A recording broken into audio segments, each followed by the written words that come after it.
Good afternoon, everyone. Let us start. Today we shall learn a new chapter, Chapter 6, Geomorphic Processes of your NCERT textbook, Fundamentals of Physical Geography. Now I will present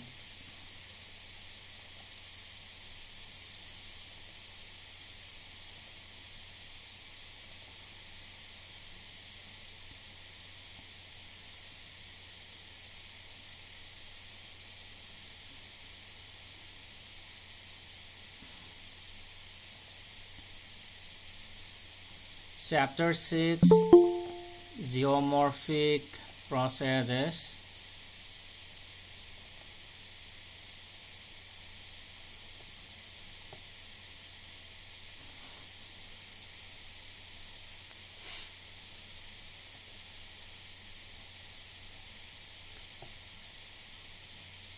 So in the previous lessons, we have learned about how the art was originated, how it evolved, it crossed other inner layers, the three layers, how it crustal plates move and are moving, that is about the plate tectonics, and other information on earthquakes, about the origin, then effects of earthquakes, about the earthquake waves, the different forms of volcanism, then volcanic landforms, and about rocks and minerals.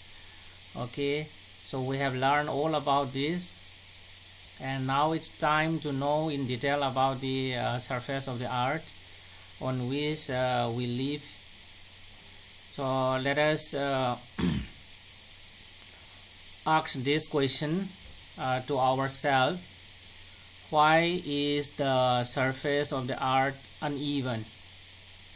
Why the surface of the earth is not smooth, uneven? So let us read. The earth crust is dynamic. This we have learned already. The earth crust, the outermost layer of the earth, that is known as crust, is dynamic, means changes. It has been moving and will continue to move. And see here, it is mentioned here, it has moved, the crust has moved, and moves vertically and horizontally. And the differences in the internal forces operating from within the earth, which below the crust, have been responsible for the variations in the outer surface of the crust. So that is why the earth's surface is uneven. Actually, there are two main forces operating in the crust. Okay, so one force is known as compressional. If two forces are coming together towards a common point, so this is what? This is known as compressional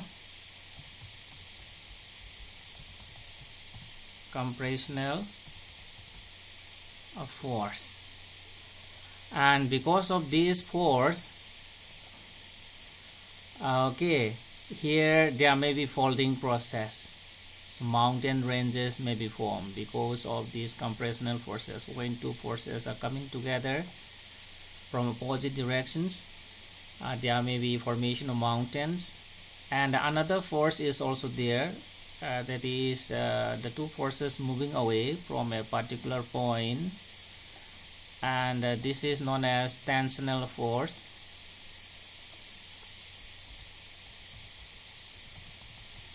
This is known as tensional force. And because of the tensional force, the earth surface may be uplifted, okay, slowly or suddenly. So like this, some portion of the earth surface may be uplifted or maybe subsided. Okay, in the other case, here in the other case, some portion may be subsided like this. Okay, here there may be subsidence. So that is why the earth surface is uneven, not smooth. Okay, so let us see some more diagrams. And see here, as I told you, because of the tensional forces, if two forces are coming from opposite direction, then there will be this folding of the crustal portion of the earth, and see mountain ranges are formed here. Okay, so these are what we call folded mountain ranges. And we have learned that this is known as anticline, and this is known as syncline. And because of this, the earth surface is uneven. And another diagram is also here, and see here about the tensional forces. Okay, and see, and other internal forces, like this is what we call volcanism. Okay, volcanic activities. And because of volcanic activities also, there may be formation of landforms. And because of tensional forces, this portion may be slided downwards. Okay, and likewise this portion also may be slided downwards due to the tensional forces. And that is why the earth surface is not smooth. Okay, the earth surface is uneven because of these horizontal and vertical movements in the crust of the earth. So this is what I call vertical movement. And the other one, compressional, okay, that is known as horizontal movement. This is what I call this horizontal movement. And let us continue. The earth surface is being continuously subjected to by external forces originating within the earth's atmosphere and by internal forces from within the earth. So the earth surface is continuously subjected, okay, by the external forces originating within the earth atmosphere. So for example, say walks of running water, then walks of wind, then walks of glacier, then underground water. All these are examples of these external forces, okay, operating on the surface of the earth. And say from the earth interior, okay, some forces are coming out, that is what we call internal forces. And examples of internal forces, say we have, say for example, volcanism, as we have learned earlier. Then we have earthquakes, and we have these horizontal and vertical movements. And because of these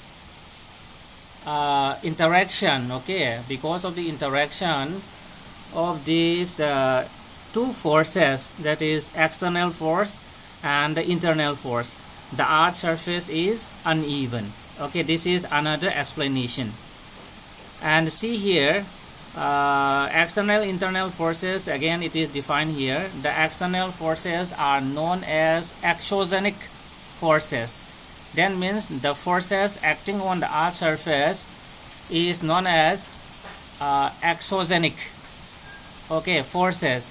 And the internal forces are known as endogenic. The forces coming from the earth interior is known as endogenic forces.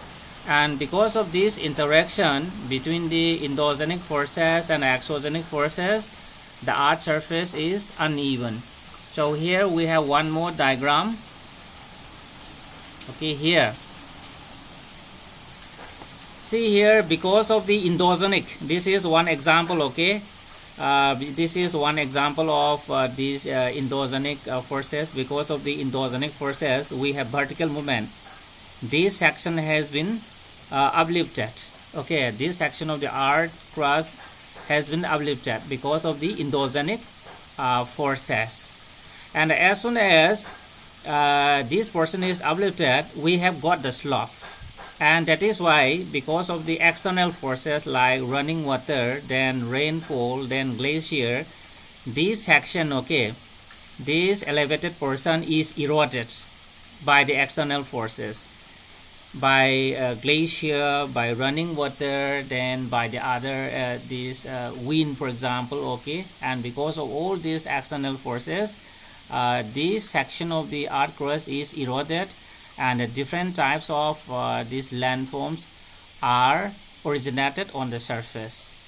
Okay, so because of the erosional activities done by the running water and the glacier, we have canyon formation here, okay. Canyon formation. Canyon means this river valley, okay. A river valley with vertical wall. This is what we call canyon, and these are formed due to this running water and rainwater. Then water divides are formed. Say for example, this is known as water divide. A mountain range, okay, which divide two river system is known as water divide, okay. So this is a river, and this is another river system, and this highland, this mountain which divides the two river system is known as water divide. So in this way, okay, the internal forces, endogenic forces, uplift the surface of the earth, and as soon as it is uplifted, the external forces like running water, then glacier, then wind erode the land, and the different landforms are made on the surface of the earth. And that is why the earth surface is not smooth, that is, it is uneven, okay. And see here, the actions of exogenic forces result in wearing down, means erosion, okay, degradation. We call it degradation of relief elevations, and filling up, that is deposition, also known as aggradation of basins, depression on the surface of the earth. So action of the exogenic forces, okay, see here, action, because of the action of the exogenic forces, from here there will be erosion and it will be deposited here, okay. From here it is eroded, that is known as degradation, and again it is carried and it is deposited here, okay. So in this way leveling is done, and the deposition is also known as aggradation, okay, and erosion, degradation. And the endogenic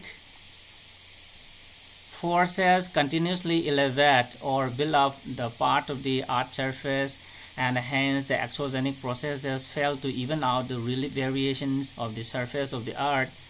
So variations remain as long as the opposing actions of exogenic and endogenic forces continue to operate.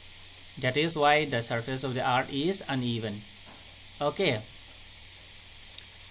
Up to here, any question?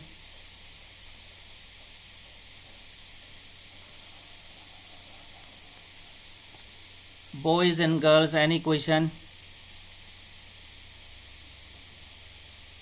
Okay. Then let us continue. If you don't have questions, if you are clear, then here, what are geomorphic processes? Okay, the definition is given here.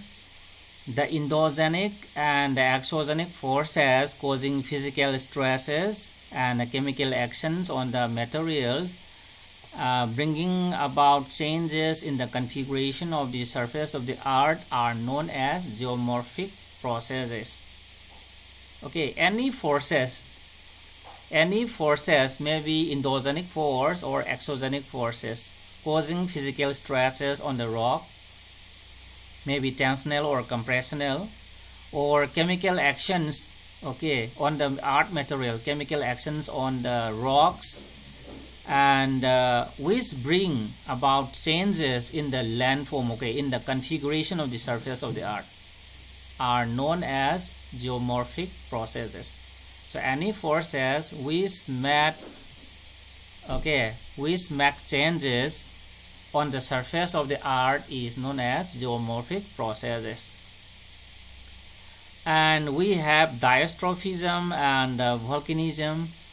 Okay, these are important endogenic geomorphic processes, means two types of endogenic geomorphic processes, diastrophism and volcanism. Of course, we will be learning about it in detail next day. Then we have weathering, mass wasting, erosion and deposition. These are important exogenic geomorphic processes or examples. Okay, weathering, that is the breaking down of rocks. Then mass wasting, that is a sliding or moving, a slow movement or fast movement of the mass of materials on the surface of the earth. Then erosion activities, depositional activities, all these are important exogenic geomorphic processes. And see next, okay, we have another important term here, geomorphic agent. So what do you mean by geomorphic agent? See, any exogenic element of nature like water, ice, wind, capable of acquiring and transporting earth materials can be called geomorphic agent. So any exogenic element, okay, operating on the surface of the earth. Exogenic element means any element operating on the surface of the earth like water, that is running water or rainwater. Then ice or glacier, moving ice. Then wind, capable of acquiring and transporting the earth material, capable of erosioning, and capable of acquiring means capable of removing the earth material and transporting the same can be called geomorphic agent. Then means say river, then glacier, wind, sea wave, ocean currents. These are important examples of geomorphic agents. And water can transport, water can erode, remove materials from the surface of the earth and it can be transported. Likewise, glacier also can remove materials from the surface of the earth and can be transported. So all these are examples of the geomorphic agent. And when these elements of nature becomes mobile due to gradient, due to slope, they remove the material and transport them over slopes and deposit them at the lower level. That I have already told you. Okay, these elements may be running water, ice, wind. When they become mobile, when they move along the slopes, okay, due to gradient means along the due to slope, along the slope, they remove materials and transport the materials over the slope and deposit at a lower level.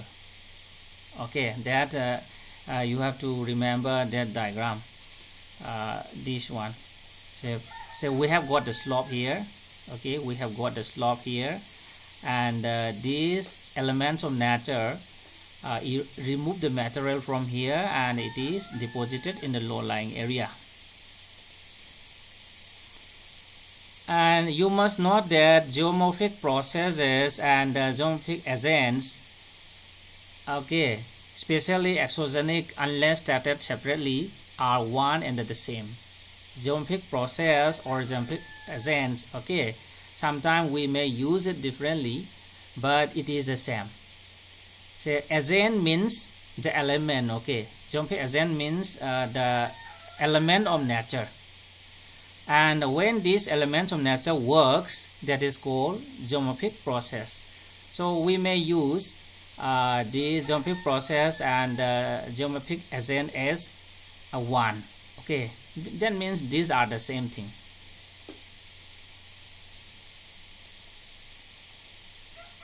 Then process. What do you mean by process? So process is a force applied on earth material affecting the same. Okay, a process is a force, any kind of force applied on the earth material affecting the material. Okay, a process is a force applied on the earth material affecting the same. that is called process. And ASEAN, what do you mean by ASEAN? An ASEAN is a mobile medium. Okay, an ASEAN is a mobile medium like running water, moving ice,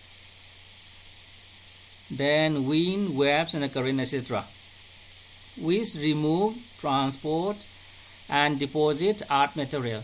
Then an ASEAN here we may refer to geomorphic ASEAN. Okay, so any mobile medium may be running water, that is river, or moving ice, that is glacier, then wind, waves, current, etc., which moves on the surface of the earth and which transport materials on the surface of the earth and which deposits the material on the surface of the earth are known as ASEANs. Okay, and as I told you, see, running water, then groundwater.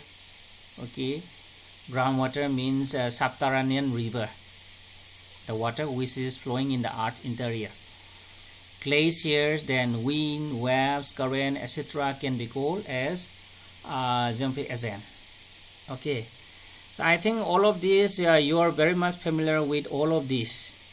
Anybody there who doesn't see a river? So this is river, okay, doing this erosional work. I think you are very much familiar with this. This is a very important geomorphic ASEAN. Then another ASEAN. So this is a glacier, okay, moving in a valley. So this is also a very important geomorphic ASEAN, forming landscape in the mountainous area.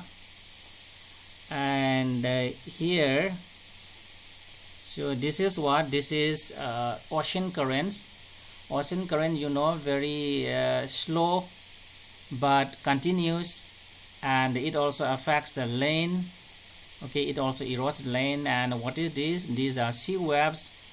Okay, sea waves also sap the landscape of the coastal areas. And so this is action of the wind. Okay, erosion is done mainly in the desert areas. It also saps landscape in the desert areas. And here this is another action of wind, okay, carrying away the sand materials. And here this is the action of groundwater, that is underground water. Okay, this is inside the earth interior. It also makes different landforms inside the earth interior. This is another scene of underground water. Okay, and this is another photograph showing this ocean current. See, the water is moving slowly but continuously, and it saps the landscape of the coastal areas. Okay, so this is also another photograph of ocean currents. Any question from your side, boys and girls? Again, do you have questions? Difference between... No, sir. Okay. Difference between exogenic and endogenic forces. Actually, exogenic means external, okay? Any force acting on the surface of the earth. So, for example, walk of running water, walk of wind, walk of glacier. These are examples of exogenic. And endogenic forces mean forces coming from the earth's interior. For example, earthquake, volcanic eruption, and uplift. Okay, uplift of the these mountains. All these are examples of endogenic forces. Endo means interior, okay, coming from the interior of the earth. Exogenic means acting on the surface of the earth because of the sunlight. Okay, sunlight is the main source of energy on the surface of the earth. Okay, so if you don't have questions regarding these geomorphic agents, then geomorphic processes, let us continue. Okay, here gravity. I think everybody is very much familiar with gravity. Gravity, besides being a directional force, activating all downslope movements of matter and causes stresses on the earth material. We know that because of gravity, everything is moving downwards. Okay, activating all downslope. Maybe water, maybe ice, maybe rocks, everything is moving downwards because of gravity, that we have learned. And indirect gravitational stresses also activate waves and the tide induce currents and wind. That means say indirect means those related with the pressure system. Okay, when there is difference in pressure, then wind blows, and because of that there may be activities, erosional activities, and because of the wind over the ocean, there are sea waves are generated, and because of that there may be erosion, and ocean currents also sometimes generated by these winds. Okay, so these are important indirect gravitational stresses. And we must know that gravity, without gravity and the gradients, there would be no mobility, and hence no erosion, no transportation and deposition are possible. So without gravity and the gradient, without gravity and the slope, there would be no mobility, hence no erosion, no transportation and no deposition possible. Okay, see here, let us say this is a very smooth land. Okay, this is a very smooth land, and here we have the sea level here. Okay, we have sea level. So we have sea level, and let us consider that the level of the sea and the level of the land is the same. That means we don't have slope here, and hence when the level of the land is equal with the level of sea, there is no slope, and hence there would be no mobility of the agents. Water will not be moved, then glacier will not be moved, and hence no erosion, hence no transportation, and hence no deposition possible. If there is no gravity, and if there is no gradient, if there is no slope. So gravitational stresses are as important as the other geomorphic agents like running water, glacier, wind. Gravitational stresses means gravity is also very important. Gravity is the force that is keeping us in contact with the surface, and it is the force that switches on the movement of all the surface matter on the earth. So we can stay on the earth surface properly because of gravity. Okay, we are fixed on the earth surface. Things are fixed on the earth surface because of gravity, because of this gravitational force. And it is the force, gravity is the force that switches on the movement of all the surface material on the earth. And all the movements either on the earth or on the surface of the earth occur due to gradients from higher level to the lower level, that is or from high pressure to low pressure areas. So here, see here,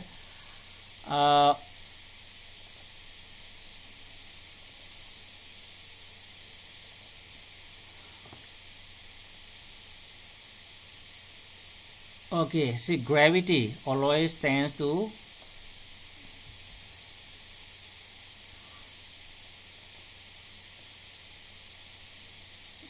gravity is always to tend to okay, an object moving downward. Okay, so this is the direction of gravity. So here we have gravity. Okay, and here this is the slope, this is the gradient. Okay, this is the gradient or the slope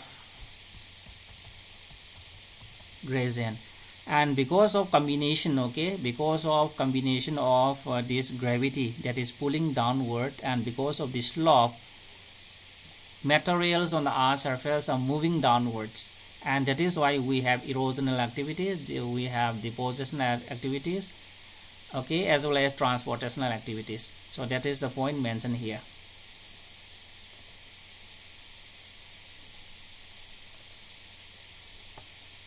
Up to here, any question?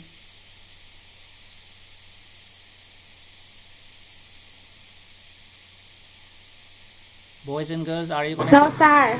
Okay. Then let us stop here. And don't forget to send your name in the WhatsApp group for attendance. Thank you very much for joining my class.